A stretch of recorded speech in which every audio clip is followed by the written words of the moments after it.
Baltic সাগরে Russian সাবমেরিনের মহড়া। সাম্প্রতিক এই মহড়ায় অংশ নেয় রাশিয়ার সাবমেরিন নভরোসিস্ক এবং দিমিত্রভ। সাবমেরিন দুটি যুদ্ধ প্রস্তুতি প্রদর্শন করেছে। নভরোসিস্ক এবং দিমিত্রভ শত্রুর আক্রমণ এড়াতে এবং তাদের অপারেশনাল সমন্বয় বাড়াতে অনুশীলন সেরে নেয়। এই মহড়ায় কাল্পনিক শত্রু, সাবমেরিন শনাক্ত এবং অনুসরণ করার মতো পরিস্থিতিও অন্তর্ভুক্ত ছিল। নভরোসিস্কের ক্রুরাও অনুশীলনে গোলা বারুদ ব্যবহার করে একটি টর্পেডো ফায়ারিং ড্রিল পরিচালনা করেছে। বাল্টিক অঞ্চলে রাশিয়া এবং নেটোর মধ্যে ক্রমবর্ধমান উত্তেজনার মধ্যেই এই প্রশিক্ষণ কার্যক্রমের খবর পাওয়া গেল। রাশিয়া প্রায়শই তার সাবমেরিনগুলোকে সামরিক দক্ষতার প্রদর্শন এবং প্রতিপক্ষের উপর প্রভাব বিস্তারের উপায় হিসেবে ব্যবহার করে। রাশিয়ার পারমাণবিক শক্তিচালিত সাবমেরিন কাজান ক্যারিবীয় অঞ্চলে সামরিক মহড়ার জন্য কিউবায় যাত্রা শুরু করার সময়ও এই কৌশলটি স্পষ্ট হয়েছিল।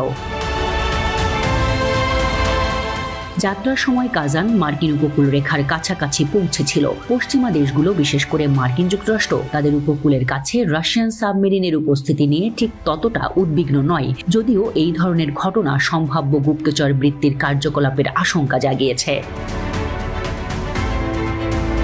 নভরোসিস্ক সাবমেরিন দৈর্ঘ্যে প্রায় 342 ফুট। দুটি ডিজেল জেনারেটর এবং একটি বৈদ্যুতিক মোটর রয়েছে এতে। পানির নিচে ঘন্টায় 20 নটিক্যাল এবং পৃষ্ঠে 17 নটিক্যাল মাইল পর্যন্ত গতি অর্জন করতে পারে। এই সাবমেরিনটি উন্নত সোলার সিস্টেমে সজ্জিত। নভরোসিস্ক 18টি টর্পেডো এবং কালিব্রো ক্রুজ ক্ষেপণাস্ত্র বহন করতে পারে। বিপরীতে দিমিত্রভ রাশিয়ার পুরনো প্রজেক্টের অন্তর্গত। এটি পুরনো প্রযুক্তিতে চলে। সাবমেরিনটি 238 ফুট লম্বা। প্রপালশনের জন্য দুটি ডিজেল জেনারেটর এবং একটি বৈদ্যুতিক মোটরের উপর নির্ভর করে। পানির নিচে 17 নটিক্যাল মাইল এবং পৃষ্ঠে 10 নটিক্যাল মাইল পর্যন্ত গতি অর্জন করে। অপারেশনাল গভীরতার ক্ষমতা প্রায় 878 ফুট পর্যন্ত। কিন্তু এই সাবমেরিনে ক্রুজ ক্ষেপণাস্ত্র উৎক্ষেপণের ক্ষমতা নেই, শুধু 18টি টর্পেডো বহন করতে পারে। পশ্চিমা দেশগুলোর নিষেধাজ্ঞা এবং অন্যান্য প্রচেষ্টা সত্ত্বেও রাশিয়ার সামরিক শিল্প দুরন্ত গতিতে এগিয়ে চলেছে। রাশিয়ার শেল, ক্ষেপণাস্ত্র, সাঁজোয়া যান এবং ড্রোনের উৎপাদন কয়েক গুণ বাড়িয়েছে, যা ভ্লাদিমির পুতিনকে প্রতিবেশী দেশগুলোর বিরুদ্ধে তার আক্রমণাত্মক পদক্ষেপগুলি চালিয়ে যেতে সাহায্য করবে।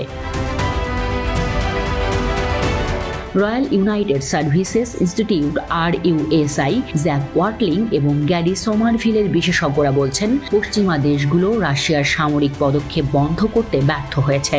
বিশ্বব্যাপী ইউক্রেনের মিত্রদের প্রচেষ্টা সত্ত্বেও রাশিয়া এখনও জার্মানি, তুরস্ক এবং তাইওয়ান থেকে নাইট্রোসেলুলোজ পায়। রাশিয়া বিস্ফোরক তৈরির জন্য অন্যান্য গুরুত্বপূর্ণ উপকরণও কিনছে। বিশেষজ্ঞদের মতে, ইউক্রেন যুদ্ধ শুরু হওয়ার পর থেকে রাশিয়া নাটকীয়ভাবে অস্ত্র উৎপাদন বাড়িয়েছে। 152 মিলিমিটার আর্টিলারি শেলের উৎপাদন 5.3 গুণ বেড়েছে। প্রতি বছর 2.5 লাখ থেকে 2024 সালে প্রত্যাশিত 13 লাখে উন্নীত হয়েছে।